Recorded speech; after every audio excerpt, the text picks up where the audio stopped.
nabaddu waa furaha nolosha, waana aas-aaska horumarka bulshada. Si taa ka duwan qaybo badan oo dalka Soomaaliya ka tirsan, waxaa muddo dheer ka taagnaa colaado isugu jira kuwa sokeeye iyo kuwa dalka iyo dadka ay ku hayaan kooxaha diidan dowladnimada Soomaaliya. Deegaanada Huurshe iyo Xaraale oo ay ku nool yihiin dad ehel ah ayaa noqday meesha ugu daran ee colaadda sokeeye ay saamaysay. waxaana muddo 5 sano ah ka socday dagaal aan waxba la isu reeban oo ay ku dhinteen inta la og yahay ku dhawaad 80, sidoo kalena sababay dhaawacyo kala duwan, burbur hantiyadeed iyo barakac baahsan. intii ay colaaddu socotay waxaa iswaayay walaalo wada dhashay, hooyo iyo carruurteeda, aabe iyo awlaadiisa, xigto iyo xigaal. waxaana la waayay dawlad ama mas'uul sare oo ku dhiirada halka gaaridda dirirta si dhab ah uga shaqeeya soo afjaridda colaadaasi daba dheeraatay. cid walbay saamaysay colaadan, nafay saamaysay, reeray saamaysay, nololay saamaysay, waxbarasho, si walba oo qofka bini'aadanka ahi uu u nool yahay ay saamaysay. way baaba'een reer Maxamed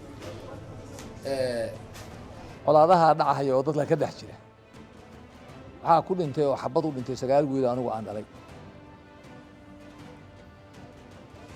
nin 9 asagoo isla u dhimatay colaad dhibkeed inuusan u laabnayna waa xusuusan kartaa. waxaan marka sii xusuusanayaa gabdhuhu inay iiga sii xanuun badan yihiin. dib u heshiisiinta, nabadaynta iyo khayr. xasan cali khayre oo gacan ku wada dib u dhiska galmudug loo dhan yahay ayaa gacanta kale ku qabtay xalka dib u heshiisiin dhaqangal ah oo la dhex dhigo walaalaha dirirtu ka dhaxaysay. wuxuu safar bilow u ahaa nabadaynta ku tegay Huurshe iyo Xaraale, isaga oo labada dhinac kala hadlay arrinta daminta colaadda iyo dib u bilaabidda noloshii wacnayd ee deegaanka. waxaan u soconay nabadayn, waxaan u soconay dib u dhis dowlad goboleedka galmudug, waxaan u soconay isu soo dhaweyn. hadda waxaan ka nimid Huurshe, waxaana joognaa Xaraale, halkaasoo xurguf ay ka jirto oo aan rabno in aan xal degdeg ah u helno weliba intaan halkan joogno. guddi khibrad dheer u leh arrimaha dib u heshiisiinta oo hawsha si dhab ah uga shaqeeya ayaa loo xil saaray, wuxuuna dusha u ritay mas'uuliyadda dhammaan wax kasta oo loo baahdo si loo dhayo boogaha meeshana looga saaro dirirta, wada hadalladuna u noqdaan kuwo miro dhala. aniga dabcan waxaad ogtihiin in waxaan ka shaqeynayay muddo 25 sano ah ayaan waxaan ka shaqeynayay dib u heshiisiin Soomaaliya gudaheeda. laakiin tay ugu muhiimsaneed runtii noloshayda waana marna aan iloobaynin waa Xaraale iyo Huurshe. waxay maskaxayda ugu rajistarsan tahay si aad weyn maxaa yeelay waxaad qiyaastaan dad walaalo ah oo u badnaan 4 oday 5 oday kala tirsada kulligood oo qaraabo ah hoose oo 5 sano dirirsanaa oo 79 ruux iska dilay oo mataqaanaa heshii waayey. guddiga oo xog waraysi waqti badan qaatay sameeyey ayaa si qoto dheer u darsay waxa ay salka ku hayso colaadda iyo sida ugu habboon ee loo xallin karo. basi wanaag waqtigii guddiga dib u heshiisiinta aniga aan madaxda ka ahay oo ra'iisul wasaare xasan cali khayrana oo madaxda ka ahay dib u heshiisiintii galmudug oo dhan kulligeed nagala shaqeynayay. ra'iisul wasaare xasan cali khayre ayaa wuxuu u yeeray labada kooxood heshiiska dirirsana muddada dheer. waxaan xasuustaa habeen marka ayaa waxaa la isugu keenay meeshii madaxtooyada ahayd galmudug ayaa la isugu keenay 5 sano ayagoo is-salaamin horta is-salaama u yiri is-salaameen. marka is-salaameen ayuu aniga guddoomiye ku-xigeenkaygii oo hadda wasiirka arrimaha gudaha gudana waayeel abdi waayeel ayuu yiri bal Britain markaan la fadhiista meesha waan la fadhiisanaa marka maalintii subaxdii markay noo yimideen marka aan dhageysanay runtii aniga waa ii caddeed muddo dheer maadaama aan waayo arag ku ahay qaabka loo heshiisiinayo. 2 arrinba waayo waxaa la isku haystaa horta inay heshiis rabaan ka horeysa. heshiis ma rabtiin waxay yiraahdaan haa ballanqaadka xalka ballanqaadeen ra'iisul wasaaraha inaad heshiinaysiin diyaar ma u tihiin diyaar ma u tihiin aad hantida buurtada ahayd isku celisaan oo qolo kastaba wax kala haysto haa labada dhinac weydiiya haa. waxayna warbixin dhab ah ku soo celiyeen Khayre. waxaan la hadla markaa ra-iisul wasaare xasan cali khayre waxaan ku iri dadkii waa heshiisiyey waxaana ku heshiisiyey si soo socota kow waxaan ku heshiisiyey hantida maguurtada inay isku celiyaan 79 ruuxna xalkeedii anaa soo qaatay adaa laga rabaa inaad xaliso marka waxaan ku iri waa in la siiyaa qoys kasta ee ruux ka dhintay waa in la siiyaa $5,000 Xasan Khayre oo ay ka gooneed taabagelinta dib u heshiisiin loo aayo oo ka dhaqan gasha Huurshe iyo Xaraale qaybna ka qaadata horumarka guud ee la hiigsanayo ayaa fududeeyay dhammaan waxyaabaha gundhiga u ahaa oo ay ka mid ahaayeen bixinta magta 79 ruux oo ay dhinacyadu iska dileen. Xaraale iyo Huurshe waxaa ku dhimatay 80 qof. Xasan Cali Khayre wuxuu ku guuleystay inuu 80kii reerba magsiyo taas oo aan qabiilka waliba la siin si aan looga cunin oo ku hubsaday guddi uu u magacaabay in uu reer kastaba ciddii iska lahayd lacagta check ahaan gacanta laga saaray oo agoontii iyo xaasaskii asaydii looga dhigay agoontiina gacanta loo geliyay haddeerna ay qaarkood ku samaystaan ama nolol ama business ama xoolo ku gateen. waxaan u nimiday fariintii ra'iisul wasaaraha muxuu ahay xasan cali khayre iyo ballanqaadkii uu qaaday in dadkii dhibaatadu soo gaartay 79 ruux ahay sabarsiintoodii wixii loogu sii dhiibay ayaan wadnaa waana fursad marna soo martay ilaahayna nagula xisaabtamahayo dawlad nabadii naga iibisay dhaqaale nagu siisay dadkii dhintay sabir siisay ammaan fariisisay waxa laala wixii wanaag oo qof ku sabri karo bariya iyo madax salaax samaysay waxaa mahad ku lahaa oo arrintan meel gaarsiiyey ra'iisul wasaare Khayre ayaa meel gaarsiiyey iyadoo meelna guntami weyday oo meel tagi weyday Khayre guntay halkaasna waxaa waaye 79 ruuxaan ruux kastaba jeeg $5,000 ah ayaan gacanta ka saarnay dadkaas waxaa waaye aad iyo aad ay u farxeen saasaan habeenkii waxaan ku saxiixnay heshiiskii labada kooxood ay saxiixeen annaga aan markhaati ka noqon caawa heshiiska halkan ka dhacay dhibkii aan ka heshiinay haddii aan dib ugu noqonno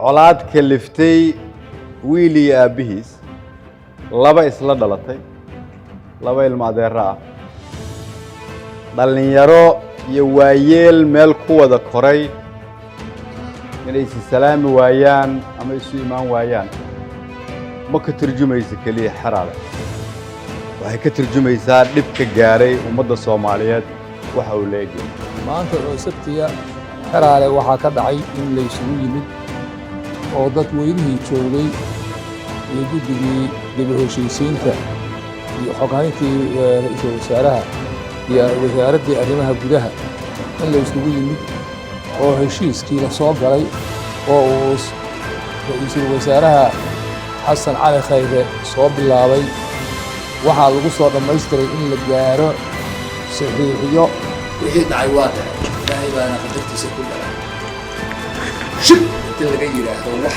kale abaabkeed aan la soo qaadin ee la yidhaahdo walaalayaalow gacnaha aan isqabsanno qof kastaa wax ku soo dhaco ha is-ilowsiiyo qof kastaa wax ku soo dhaca inta is-ilowsiiyo oraha waa socdayaan anugu jeclaan lahaa waxaan rabnaa meel aan aadnaba talada inaan ka qabsannaa war waxa maanta noo jooga aan haynin waxaa naga dardaarana lilaahi naga ah nabadda maanta aad hesheen inaad ceshataan annaguna aan gacan idinku waxaan ku yiri god hal igaaga qodo meesha barxadda ah ee bannaanka isugu imaanayeen oo ra'iisul wasaare dadka inuu kula hadla rabo meesha godaa laga qodo mara gaduudan oo carra lagu xiray ayaan ilaaha la ii diyaariyey dadka labada kooxood ee markaa ee dirsaneed baan soo istaaga ku iri godka dhinaciisa soo istaaga isla qabta waxaad ku ridayseen maradan gudo waa colaadiye dhiiggii adaadiseen waaye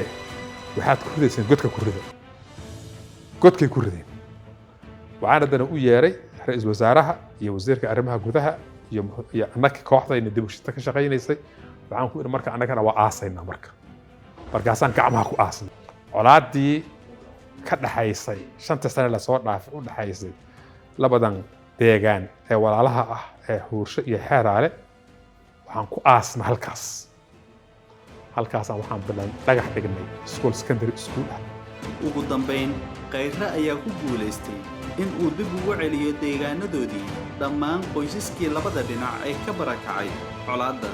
maalintii horan halkaan idinku imid waxaan idinka iyo reer xeraalaba idin sheegay inaan la aqbali karin dad walaalo ah inay colaadi ku kala dhex jirto.